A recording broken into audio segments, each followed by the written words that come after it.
بسم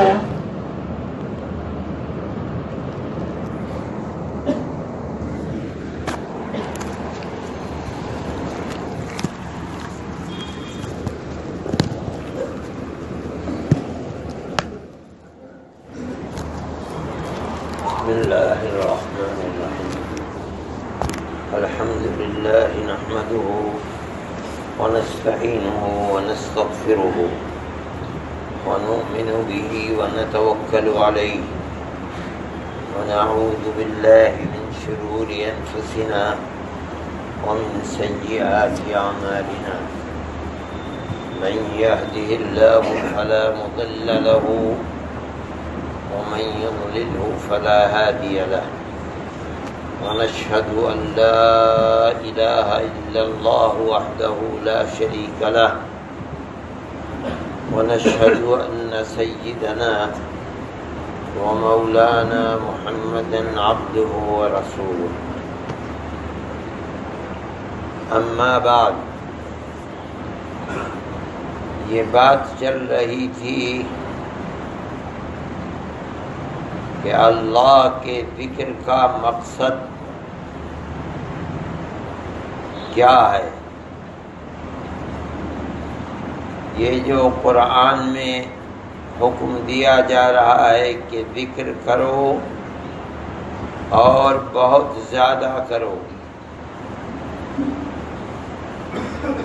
اس کا مقصد کیا ہے اور کیوں اللہ تعالی تمام عبادتوں کے اندر سب سے زیادہ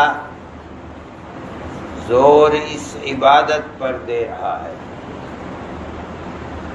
نماز جو سب سے بڑی عبادت ہے، فرماتا ہے نماز ہو چکے تو پھر اللہ کے ذکر میں لگ جاؤ. فَإِذَا قَضَيْتُمُ الصَّلَاةَ فَاذْكُرُوا اللَّهَ قِيَامًا وَقُعُودًا وَعَلَى جُنُوبِكُمْ فَانْتَشِرُوا فِي الْأَرْضِ وَابْتَغُوا مِنْ فَضْلِ اللَّهِ وَاذْكُرُوا اللَّهَ كَثِيرًا. نماز ہو جائے تو اللہ کی نعمت رزق کی تلاش میں پھر نکل جاؤ، لیکن اس طرح دنیا میں مشغول اور منہمک نہ ہو کہ اللہ کو بھول جاؤ، بلکہ فکر معاش کرتے ہوئے بھی اللہ کے ذکر میں بہت زیادہ لگے رہو. سوال ہے کہ مقصد کیا ہے ذکر کا، اتنی تاکید کیوں ہے؟ تو میں نے کل بتایا تھا کہ صوفیہ فرماتے ہیں کہ مقصد ذکر یہ ہے کہ انسان اللہ کے سوا ہر ایک سے اپنے رشتے کو توڑ کر صرف اللہ سے اپنے رشتے کو جوڑ سکے. یہ مقصد ذکر ہے. ذکر اسی لیے کیا جاتا ہے، اسی لیے تاکید ہے، اسی لیے اللہ فرماتا ہے کہ ذکر کرو اور بہت زیادہ ذکر کرو. انسان کا رشتہ دنیا سے جڑا ہوا ہے اور بہت زیادہ جڑا ہوا ہے کہ ساری زندگی اسی دنیا کے ساتھ گزری ہے. اب اس سے توڑ کر اپنے آپ کو اللہ سے جوڑنا، اس کے لیے نسخہ کیمیائی ہے ذکر اللہ.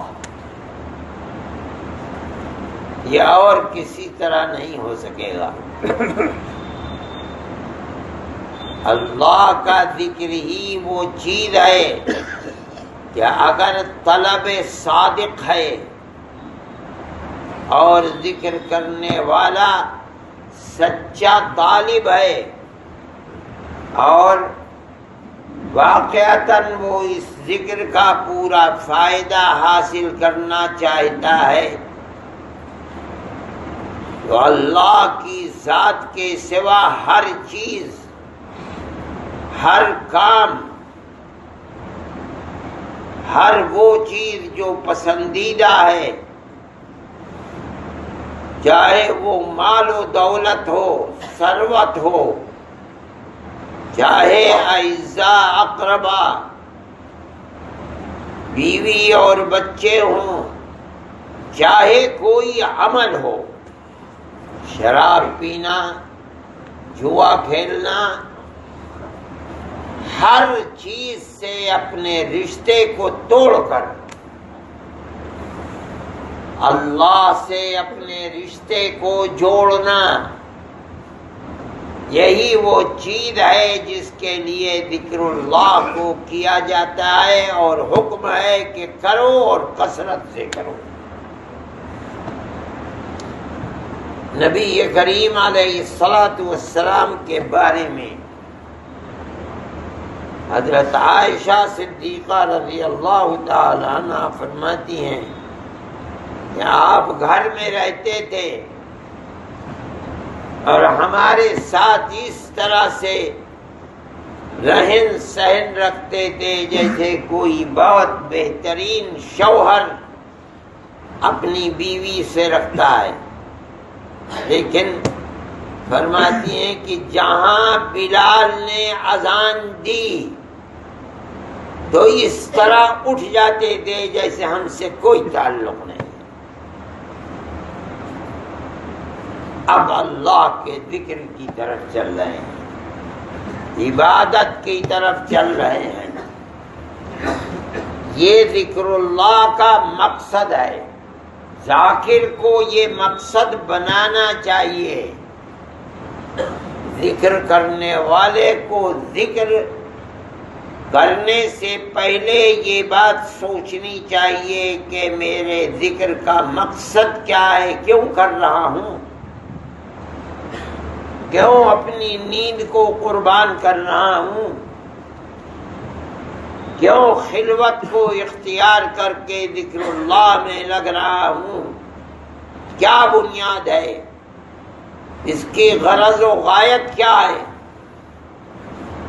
اگر یہ غرض و غایت، اس کی اہمیت ذاکر کے دل کے اندر نہیں ہے تو وہ ذکر کی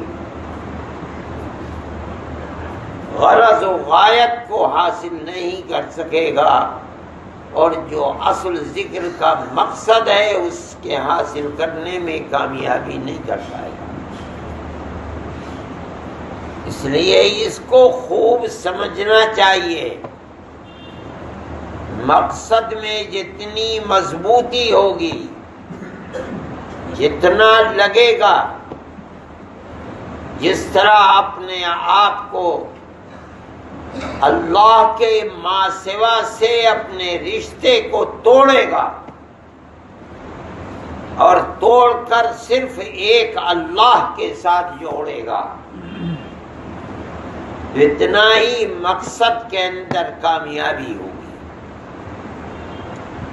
یہاں یہ بات سمجھنا چاہیے کہ یہ مطلب نہیں ہے کہ آدمی رشتے کو توڑ دے، یعنی کیا مطلب، بال بچے اولاد کھانا پینا ہر چیز سے بے فکر ہو کر بس تسبیح چلانے میں لگ جائے، یہ مقصد نہیں ہے۔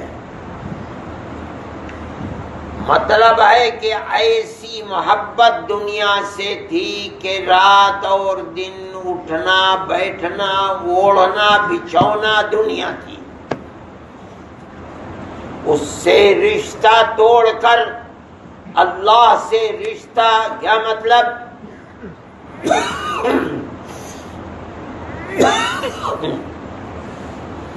اللہ سے ایسا تعلق پیدا کر کہ دنیا سے وہ تعلق ٹوٹ کر اللہ سے ایسا تعلق ہو جائے کہ اب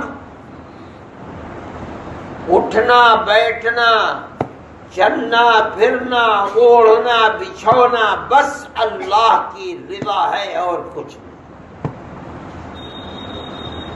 اگر دنیا کماتا ہے اللہ کی رضا کے لیے، ماں باپ کا حق ادا کرنے کے لیے، اولاد کو بری عادتوں سے بچانے کے لیے، اعزاء اور اقربا کا حق ادا کرنے کے لیے، پڑوسیوں کی ضرورتوں کا خیال رکھنے کے لیے دنیا کر رہا ہے، کما رہا ہے، دنیا کے لیے نہیں بلکہ اللہ کے لیے۔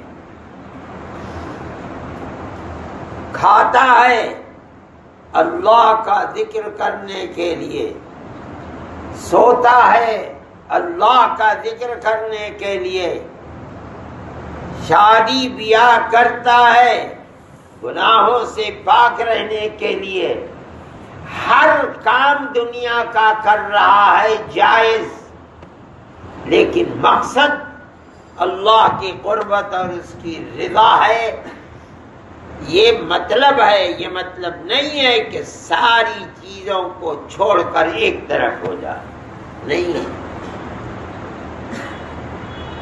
ہمارے آقا حضرت محمد صلی اللہ علیہ وسلم جو اللہ کے سب سے بڑے محبوب اور دنیا سے زہد رکھنے والے سب سے بڑے تھے، شادی بیاہ بھی تھا، کھانا پینا بھی تھا، سونا جاگنا بھی تھا، راحت و آرام بھی تھی، سب کچھ تھا، مگر سب کچھ اللہ کے لیے تھا۔ سوتے تھے بار بار اٹھتے تھے، کھڑے ہو جاتے تھے، روتے تھے، قرآن پڑھتے تھے، پھر سو جاتے تھے، پھر اٹھتے تھے، پھر قرآن پڑھتے تھے، پھر روتے تھے، پھر تھک جاتے تھے، پھر سو جاتے تھے، ساری رات یہی مشغلہ رہتا تھا۔ حضرت عائشہ صدیقہ رضی اللہ تعالیٰ عنہا فرماتی ہیں بیوی بچوں کے ساتھ رہتے تھے، لیکن حسن معاشرت، ایسا رہنا جو ذکر اللہ کے اندر رکاوٹ نہیں ہے۔ مال و دولت ہے لیکن سب غریبوں کے لیے، جو ہے سائل کو دے دیا، فقیر کو دے دیا، اور اپنے لیے کچھ بھی نہیں، پیٹ سے پتھر باندھ لیا۔ اس کا مطلب ہے کہ دنیا سے بے تعلقی کا یہ مطلب نہیں ہے کہ آدمی دنیا کو بالکل چھوڑ دے اور فقیر بن کر رہے، تو اولاد کا کیا ہوگا؟ ماں باپ کا حق کیسے ادا ہوگا؟ بیوی بچوں کا حق کیسے ادا ہوگا؟ نہیں، کھانا کمانا یہ بھی عبادت ہے، اگر یہ کھانا کمانا اللہ کی رضا کے لیے ہے۔ اور حدیث میں آپ نے فرمایا ہے من طلب الدنیا حلالا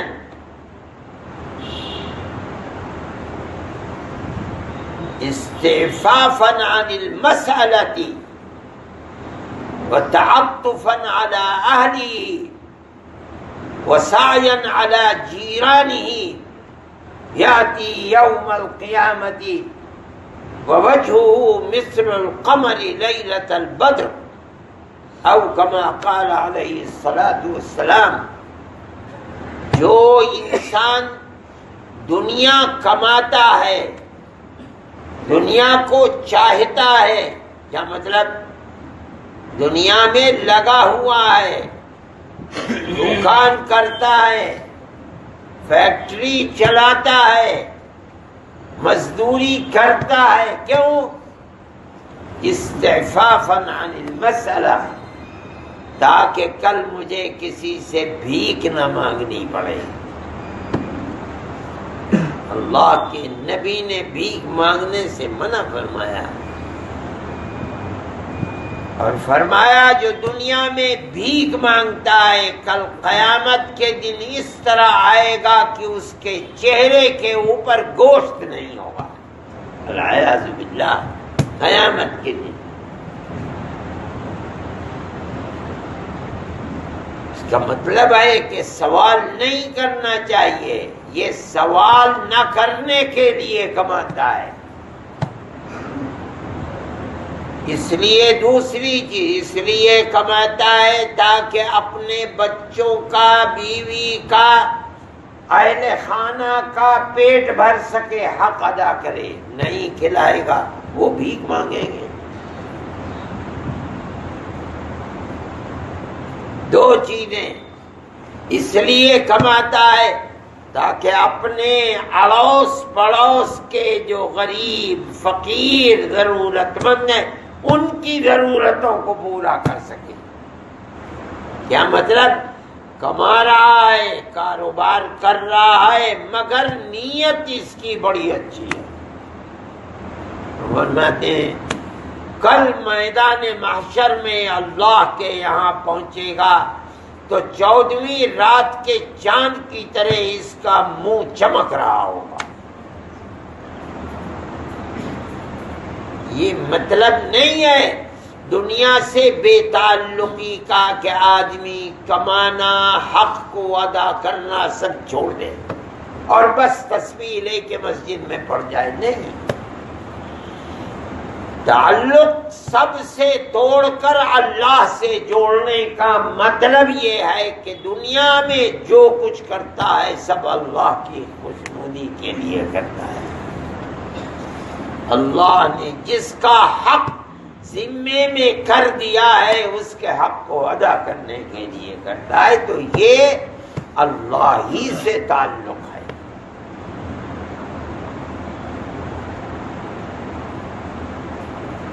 صوفیہ کہتے ہیں کہ اس تعلق کو قائم کرنے کے لیے غیر اللہ سے رشتے کو توڑ کر اللہ سے رشتے کو قائم کرنے کے لیے کچھ طریقے ہیں جن سے آدمی کو اپنا مقصد آسانی سے حاصل ہو سکتا ہے۔ وہ کیا طریقے ہیں آسانی سے حاصل ہو سکتا ہے مقصد؟ فرماتے ہیں اہل اللہ فرماتے ہیں کہ سب سے پہلی چیز ہے کہ ذکر کرنے والے کو جو اللہ کی محبت کی جستجو کرتا ہے، تلاش کہ کس طرح اللہ کی محبت ہو اور غیر اللہ سے میرا رشتہ کس طرح ٹوٹے، پہلی چیز ہے کہ ذاکر کو ہمیشہ کوشش کرنی چاہیے کہ وہ باوضو رہے۔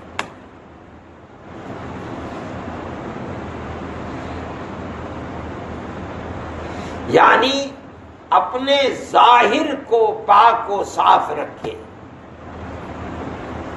ذاکر ذکر کر رہا ہے، مقصد ہے اپنے باطن کو پاک کرنا،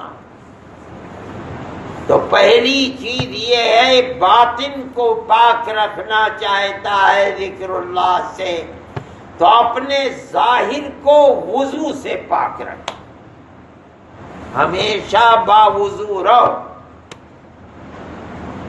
اگر وضو ٹوٹ جائے اور فوراً پانی میسر نہیں یا پانی تک جانا نہیں، فوراً تیمم کر لو، بے وضو نہ رہو۔ اس ذکر کرنے والے کے لیے نسخہ ہے جو دنیا سے تعلق کو توڑ کر اللہ سے تعلق قائم رکھنا چاہتا ہے، یعنی اپنے باطن کو پاک رکھنا چاہتا ہے، دنیا کی گندگی سے دور کر کے اللہ کی رضا کی پاکی حاصل کرنا چاہتا ہے، تو پہلے تو اپنے ظاہر کو تو پاک رکھ۔ اسی لیے حدیث کے اندر فرمایا گیا ہے کہ حفاظت وضو کی مومن کے سوا کوئی نہیں کر سکتا، کیا مطلب مومن کامل کے سوا کوئی وضو کی حفاظت نہیں کرے گا۔ مومن سے مراد ہے مومن کامل۔ مومن کامل کا مطلب کیا ہے؟ جو اپنی زندگی اللہ کی اطاعت میں گزارتا ہے، وہ ہے مومن کامل۔ مطلب جو اللہ کی اطاعت چاہتا ہے، ایسا مومن جو دنیا کے ہر رشتے کو توڑ کر اپنے اللہ سے رشتے کو بنانا چاہتا ہے، مومن کامل ہی وضو کی حفاظت کرے گا۔ ہم لوگ تو اس میں بہت کوتاہ ہیں، لیکن کوشش کرنی چاہیے۔ کوئی ضروری نہیں ہے کہ پانی ہی کا وضو نہ ہو تو تیمم کرے، جب پہنچ جائے اپنے مستقر پر وضو کر لے۔ دوسری حدیث میں فرمایا نبی کریم علیہ الصلاۃ والسلام نے، یہ اس سے بھی اعلیٰ چیز فرمایا، وضو مومن کا ہتھیار ہے، سلاح المومن۔ ہتھیار ہے کیا مطلب؟ ہتھیار وہ چیز ہے جس سے انسان دشمن سے اپنی حفاظت کرتا ہے، اسی کو ہتھیار کہتے ہیں۔ آپ فرما رہے ہیں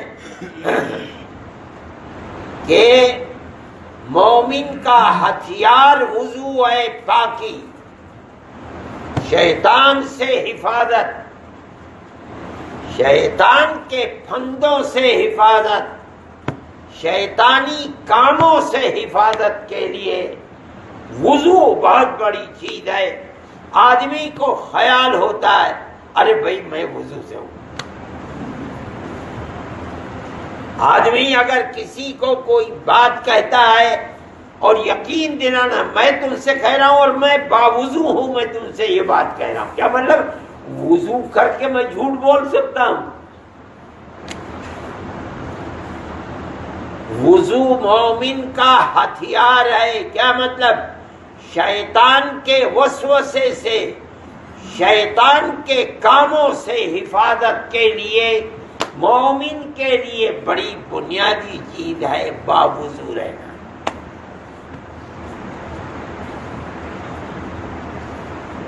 ہر ایسے کام سے روکنے والا وضو ہے جو کام ناپسندیدہ ہے۔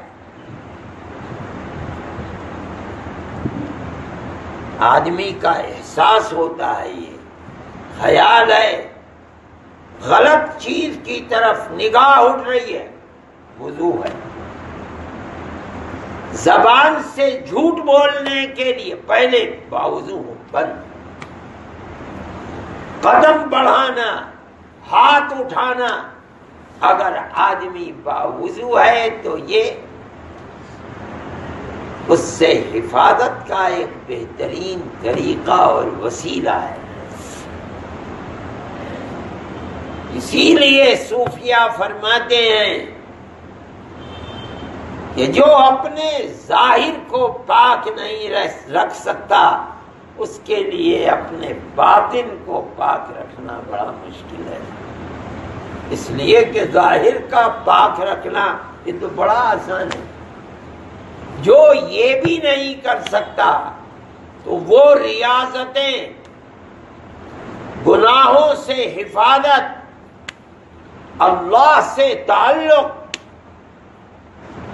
انسان قائم کر کے اپنے باطن کو کس طرح پاک رکھ سکے گا، یہ تو بڑا مشکل کا۔ اے آدمی اسے نیچے کر، بیٹھ کر کے یہاں پاگل پن کرتے ہیں، کون بیٹھا ہوا ہے، یہ کیا لیے پھرتا ہے، اسی لیے آگے بیٹھا ہے۔ مسجد میں بیٹھ کر کے گناہ کرو، یہ تمہارا حال ہے، یہ رمضان ہے تو آپ یہاں بیٹھے ہیں۔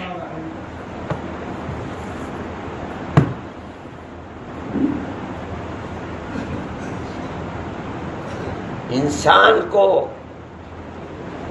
اپنے باطن کو پاک رکھنے کے لیے یہ بہت ضروری ہے کہ وہ اپنے ظاہر کو پاک رکھے۔ اس کی کوشش کرنی چاہیے۔ من جملہ ان چیزوں کے جو ذکر کرنے والے کو اپنے مقصد سے قریب کرتی ہیں، یعنی کامیاب بناتی ہیں، ان میں صوفیاء کے نزدیک پہلی چیز ذکر اللہ کرنے والے یعنی ذاکر کے لیے کوشش کر کے اپنے ظاہر کو پاک رکھنا ہے۔ ظاہر کا پاک رکھنا باطن کی پاکیزگی، پاکی اور طہارت کے لیے وسیلہ ہے، اور یہ توقع کی جا سکتی ہے کہ ظاہر کی پاکی کا اہتمام کرنے والا ذاکر ذکر کے مقصد میں کامیاب ہو سکے گا۔ اللہ ہم سب کو مقصد ذکر میں کامیابی عطا فرمائے، اپنی محبت سے مالا مال فرمائے، ہمارے ظاہر و باطن کو پاک فرما دے، اور ذکر کے اندر کامیابی عطا فرمائے۔ آخر دعوانا